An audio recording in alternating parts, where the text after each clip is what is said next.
This ain't fiction. This ain't theory. This is documented fact. A people robbed of everything, and still they won't look back.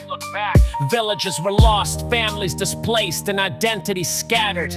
What follows is known as the Nakba, the catastrophe that redefined the land. 1947, the UN drew the line, gave 56% to settlers. Palestinians declined, they were the majority on their own ancestral ground. But no one at that table let the Arab voice be found. May 14th, 1948, the state declared and planned Dalit activated. Nakba unprepared, systematic operations. Village after village fell. Deir Yassin on April 9th became a living hell. The Urgan and the Stern gang broke through doors at night. Over 100 men and women slaughtered in that fight. They paraded the survivors through Jerusalem streets. Psychological warfare meant to force a mass retreat, and it worked. The panic spread like fire through the land. 750,000 fled or forced out by armed hand. They packed their keys expecting they'd return in days or weeks. 5 years later, still the refugee still seeks. They said never again, but the wounds still remain. Different names, same tears, different years, same pain. Olive trees still grow where the ashes were laid.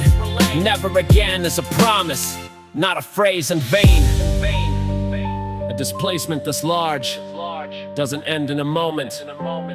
It echoes across generations, in memory, in identity. The keys became a symbol of a people's will to stay. Grandmothers kept rusted iron, passing it away. We will return, hackle order written in their hearts, tattooed in the memory of every scattered part. Gaza became a strip of land packed into a cage. West Bank held by Jordan while the world turned its page. Lebanon, Syria, the camps rose from the dust. Shatila, Sabra, Yarmouk, names that turned to rust. Palestinian children born in exile learned their town, memorized the street names of a home they'd never found. UN Resolution 1904 said they had the right to return to what was taken, but that right was never right. Israel refused compliance and the West looked away. The Nakba wasn't finished, it continued every day. Through land laws and absentee decrees, the state devoured. The villages demolished while the world sat back and cowered. They said never again, but the wounds still remain. Different names, same tears, different years, same pain. Olive trees still grow where the ashes were laid.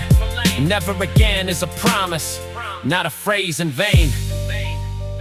What was taken physically remains alive psychologically, passed down not as property, but as legacy.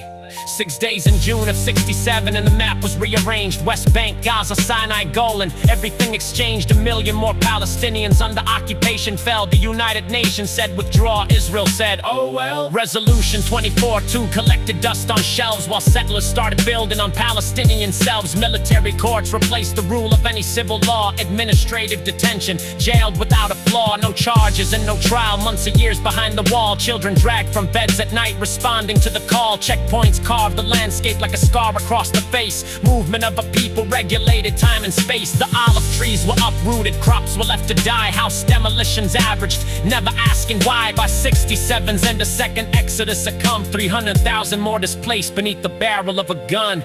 They said never again, but the wounds still remain. Different names, same tears, different years, same pain. Olive trees still grow where the ashes were laid. Never again is a promise, not a phrase in vain. Never again, not just words we say.